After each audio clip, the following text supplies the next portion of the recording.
Warm welcome to this webinar we call the AI Sweet Spot Part 2. Part 1 is up on our YouTube, where we talked more about what the AI sweet spot is, then focusing on LLMs. But today there's going to be something else, and I know that you, Håkan and Rita, will take us through this webinar with a lot of good stuff. But I'm going to talk for some minutes before I hand over to you guys. So the only thing I want to talk about here is that Contica is one company, Devscope is another, but we are partners. And we are partners because we think that together we can bring even more value with combining the force of system integration, meaning more or less bringing the right data to the right system in the right time. But also when you have that, if you build data platforms, then we can combine and do even better value with what we are good at and what Devscope is good at. So that's why we are partners, so we can bring even more value to you guys. So where does AI actually belong? And this is where we think the sweet spot is.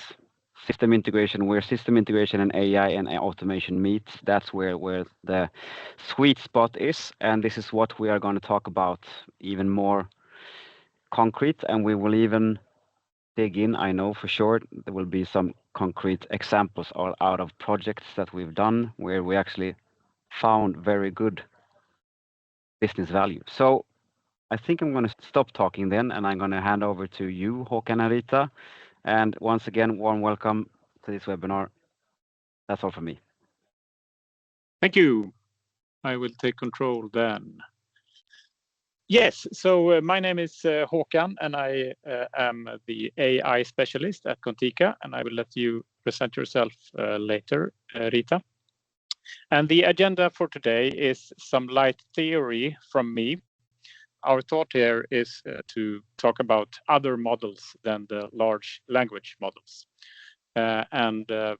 These are some machine learning terms you will get to learn, like ANN, RNN, CNN parameters, and others. And I also want to give you a sense of the size difference between different AI models and what might be the consequences of these different sizes. And then Rita will get concrete with some business cases where we have seen use of other types of models than LLMs. And LLM meaning large language model, which are, I think, like 90% of the types of AI models you meet, like ChatGPT or Claude. But I'm going to start to get some intro and to get to a metaphor I think is good here. I'm going to start with a little anecdote from the time when I studied math in university. We learned this rule called L'Hopital's rule. So it was like a powerful tool when you were calculating limits, like a certain math problem. And as soon as we learned it, we found it useful, and we tried to use it whenever we saw fit. But our teacher thought that we overused it quite a bit, solving very simple problems that could be solved with different methods. We always used this rule. And he said something that kind of stuck with me. And he told us to don't cut trees with atomic bombs, meaning that this tool is too powerful for like the simple equations you're using it on. And I'm going to argue here that if you always go to the LLM, you might actually be cutting trees with atomic bombs. And to make the case, I'm going to show a little diagram here. So in the x-axis, you can see some different kinds of machine learning models. You don't have to look at the names in specific, but you can note the colors. The red color on top is large language models, which is the atomic bomb. Here, the green ones in the bottom are classic machine learning, which are the smallest models. And an important thing to note here is that I think I said the wrong axis the last time. The y-axis are the different models, and the x-axis are the number of parameters. And this, you must note, has a logarithmic scale. So that means for each step you take in the x-axis, the size increases tenfold. So 10 times as big for every step. So if you look at the, I don't think I have a pointer here like this maybe. If you look at the largest model here, GPT-4, this is an estimate. It has around 1.8 trillion parameters. It looks a little bit bigger, but not so much bigger than the smallest of these large language models. But because of the scale, this is 1,000 times as big as the smallest large language model here. So the difference in size is really big. And if we look at the smallest one, you have a linear regression with only 2 parameters. So it's possible to do your machine learning on models with sizes ranging from like the single digits to trillions of parameters, which is, yeah, a pretty huge deal. Let me see if I can this. Yes. Okay. So last time we talked about large language models, which in my metaphor here is the atomic bomb. And large language models, they have very many pros, okay? That's why we all use them. Probably the most important one is that it's versatile, okay? So one size fits most. You can use your large language model to get advice on how to plant your garden or how to build an application or what kind of dog in an image. And it works. It has pretty like general capabilities. So it can be used for almost anything. It's also very easy to use. I think most of you listening, if you aren't like a machine learning engineer, LLMs are all the AI you've ever come in contact with, because you can just use your own language and it responds to you in your language. So it has, yeah, a great ease of use. It's also pre-trained. These large language models, they use or they need very big amounts of data, but someone else already did the training and spent the millions of dollars needed in compute to train this model, and you can just use the pre-trained one. And you also get pretty impressive results out of the box, especially if you use the frontier models, the latest models of today. The results you get are often very impressive. So it's no wonder that these kind of models are ones you usually see most of. But there are some cons or some things to look out for when you use these atomic bombs. One aspect is all of AI is a black box to us human. We cannot fully understand what happens under the hood. But in the case of large language models, I would argue we have the least chance to understand what's happening under the hood. Because of the big size, it's often difficult to understand when a fault comes in or when it doesn't behave the way we would think it would do. Then it's difficult for us to understand why. And the main point here, it is huge in comparison to other models, which could potentially lead to big cost and less predictable result. In machine learning, we learn that the complexity of a model, you usually want to keep your model as low complexity as possible, because more complexity might lead to less predictable result. And as some of us has seen the last days, the cost of tokens is going up, and using these huge models might be a factor when considering the cost. Okay, so that's LLMs. I'm gonna talk about other types of different models now, and I'm gonna start with another metaphor, which is the human brain. The human brain is the inspiration for many different kinds of models that we use today. And brain learn things by strengthening and weakening connections between neurons in your brains. In your brain, okay? We have very many connections in the human brain. One estimate is around 100 trillion or more. So if you remember the numbers from my last slide, the human brain would still dwarf all the large language models we have today. So the brain is indeed a complicated thing as well. And the brain is the inspiration for the artificial neural network. And the large language model is a type of neural network, but I'm going to talk now about the more simple kind that was discovered or invented before the large language model. And a dear child has many names. When you talk about deep learning, a fully connected network, a feed-forward network, or a multi-layer perceptron, they have very big overlaps, and you usually talk about a neural network looking like this. And the neural network have connections, just as the brain, and the connections are called weights. And the number of weights, which are the lines between the circles here, they are roughly the numbers of parameters in a model.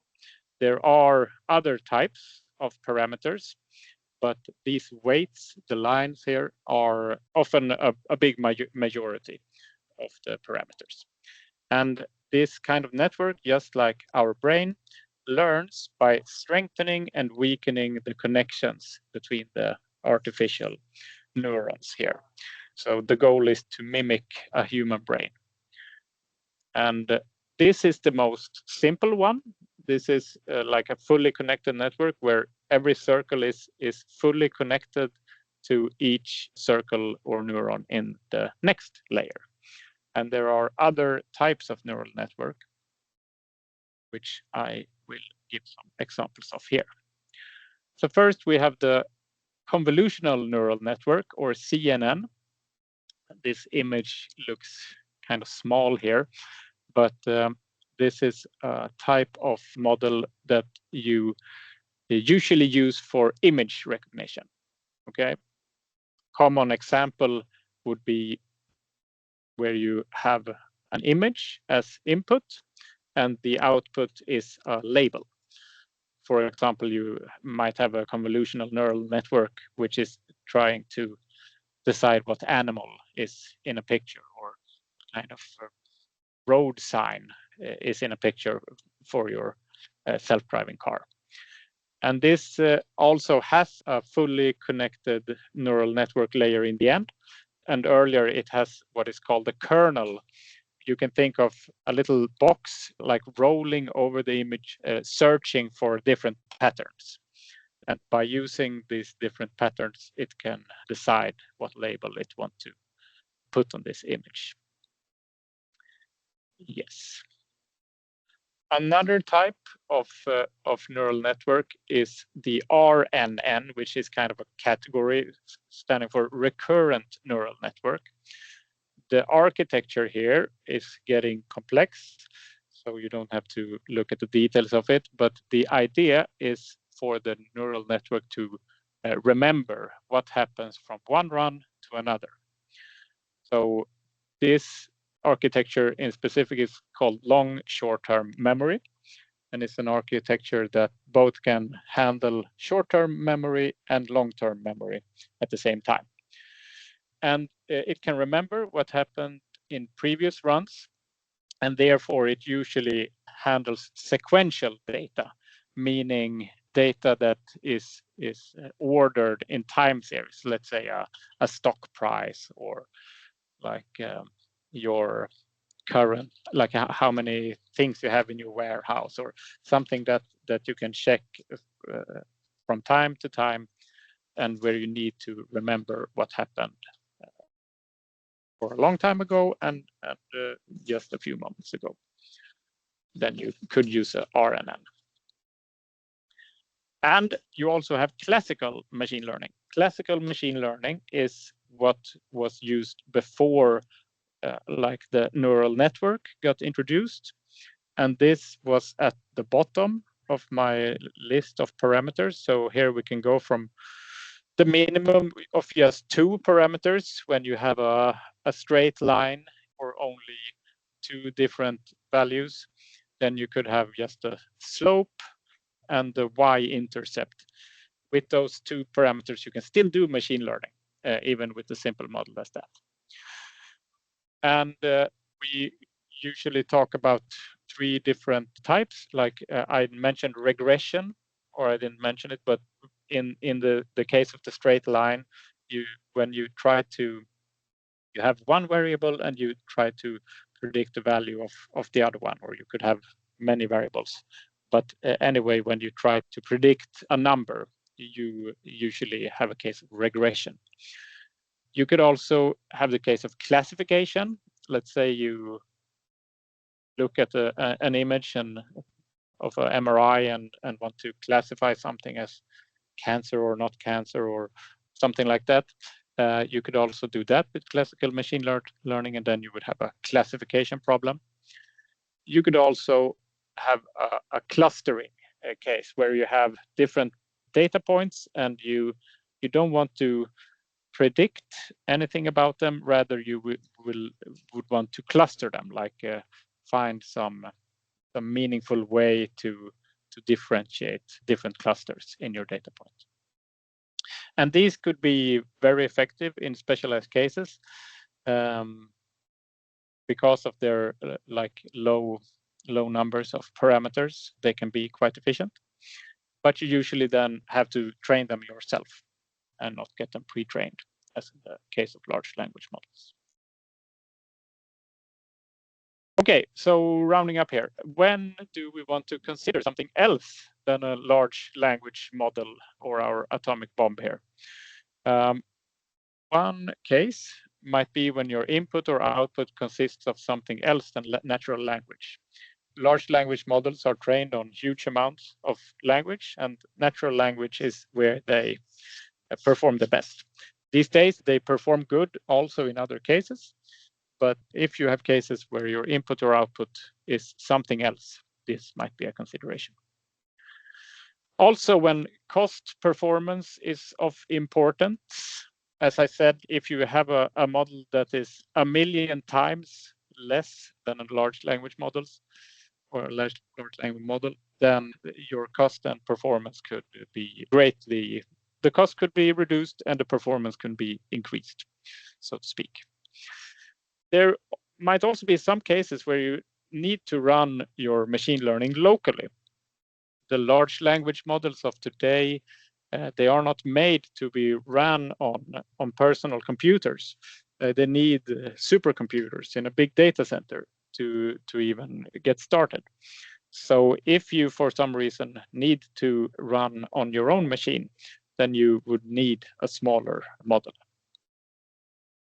And also, when a simple model can just do the same work as a more complex one, you should use the simple one. As William of Ockham in Occam's Razor said, all things being equal, the simplest solution tends to be the best one. Yes, and now over to you. Hi, so I am Rita. I'm AI Tech Lead at Devscope, and I'm going to talk with you about some use cases that we develop and are in production being used. So the first one that we have to show you guys is about success rate prediction in colleges.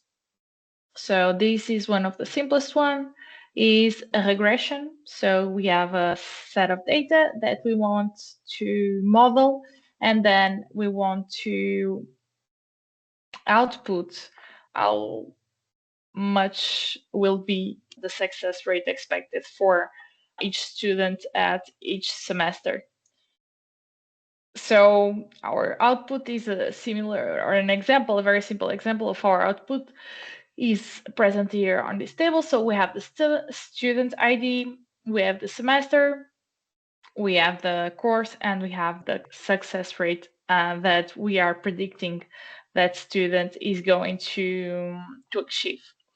why is this helpful and how is being used? The institution wanted to know which were the students that might need some kind of help, for example, mentoring, or even more sessions with the teachers to ask about their doubts or do some revision.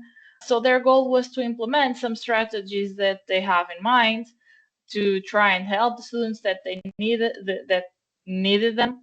But for them to be able to do that, they needed to be able to identify which students were more likely to need that help, because they couldn't make it available for everyone, because of course resources are limited.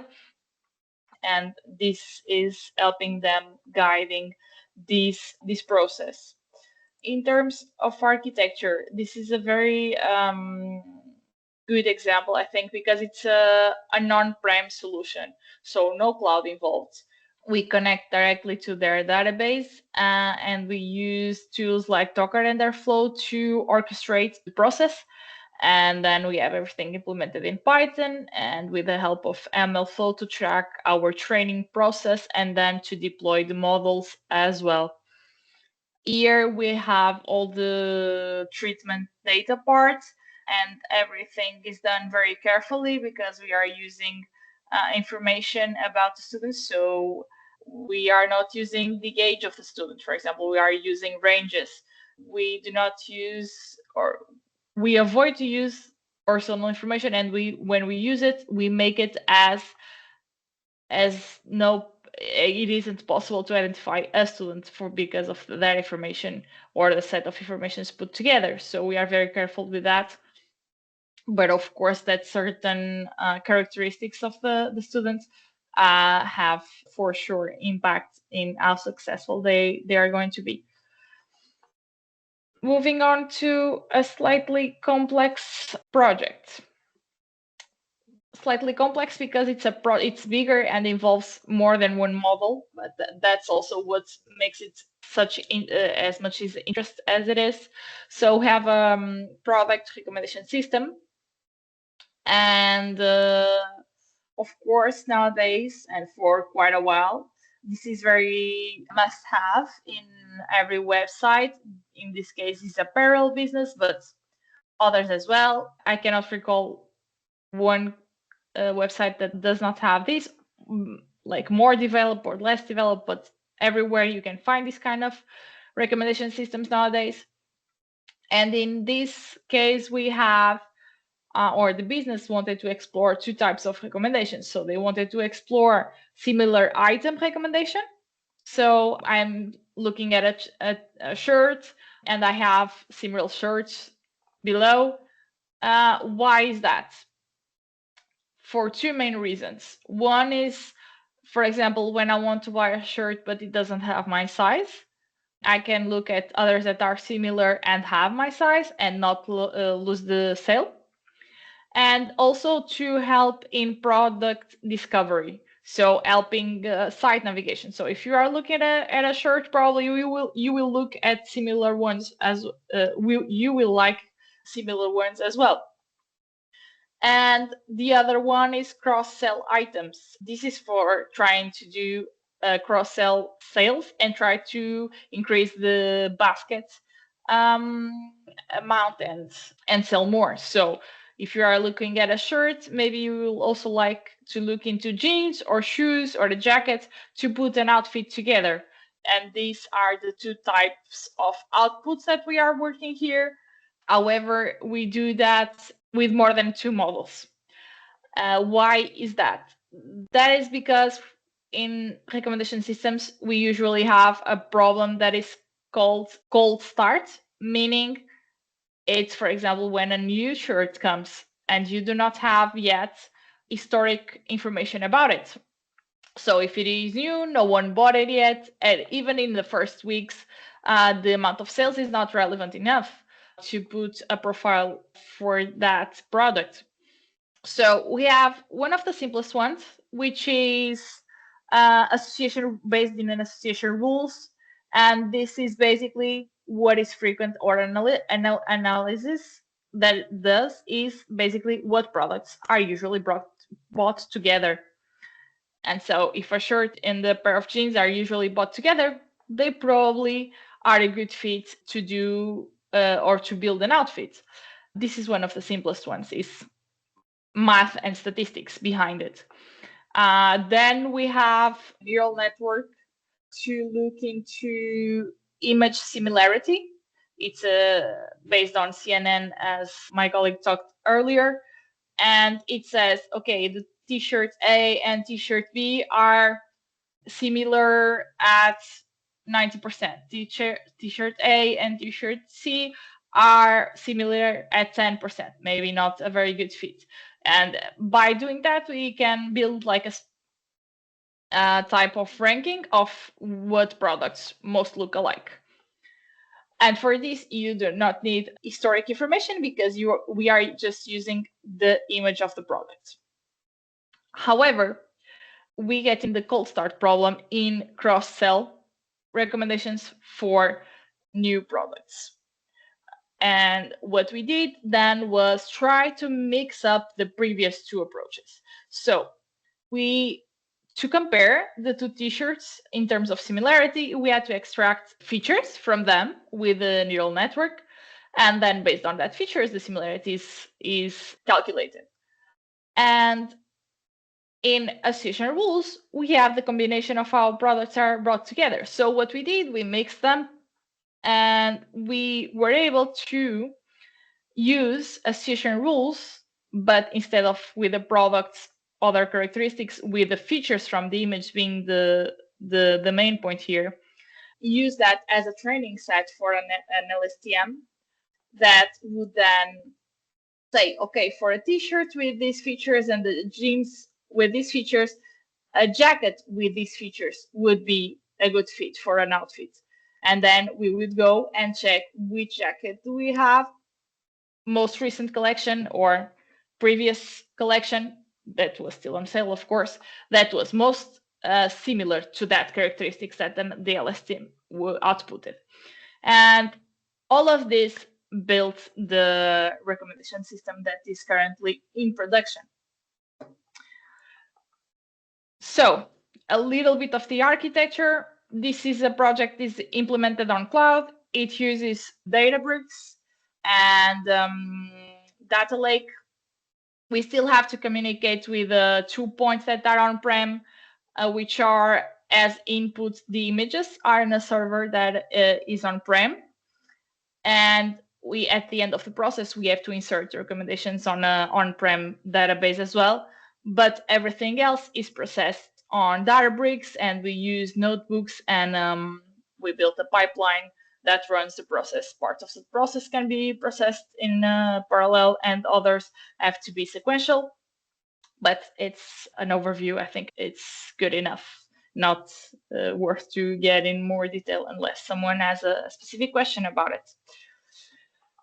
And this ends up the case studies. So let's do a quick recap of our presentation.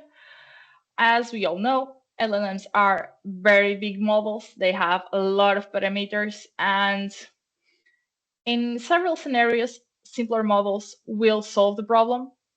And I totally agree. If simple solves it, it's not worth it to go for more complex solutions.